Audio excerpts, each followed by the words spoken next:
News Channel 5 investigators have highlighted problems in Cleveland's Division of Waste when it comes to overtime costs. Today, we asked some tough questions to the man in charge. Investigator Jonathan Walsh joins us now in our studio. And Jonathan, the city thinks that it has enough employees to handle the garbage routes. And that's the word from Public Works Director Michael Cox, despite overtime payouts totaling now 274% of the original budget. How did the department get to that point? Who's responsible, and what about future overtime? The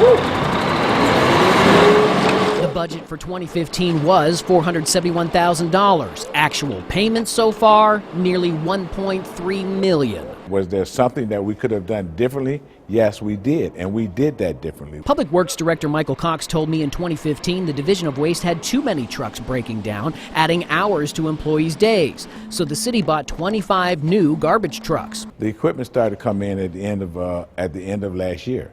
We're just not getting that equipment onto the streets and into our routes. Cox said another problem, too many waste employees dumping out of work, not coming in, so the city went to the union. The collective bargaining agreement was signed, and those things changed how people take off and how people don't take off. Director Cox explained Public Works was monitoring the overtime problems throughout the year in 2015 and made more adjustments, including timing the routes, adding technology to see what areas of the city have been picked up, and redefining how 130,000 stops are made by collectors. With the change that we've made, that overtime should be cut down drastically, and we should not expect that kind of overtime anymore. With so many issues surrounding overtime, is the director hesitant about it now? Let me say one thing, though. If we have to use overtime, we will use overtime to complete our task.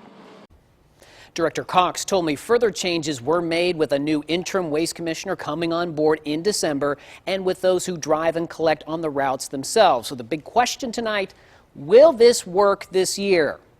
I will let you know about that as I continue to follow it. I'm Investigator Jonathan Walsh, News Channel 5.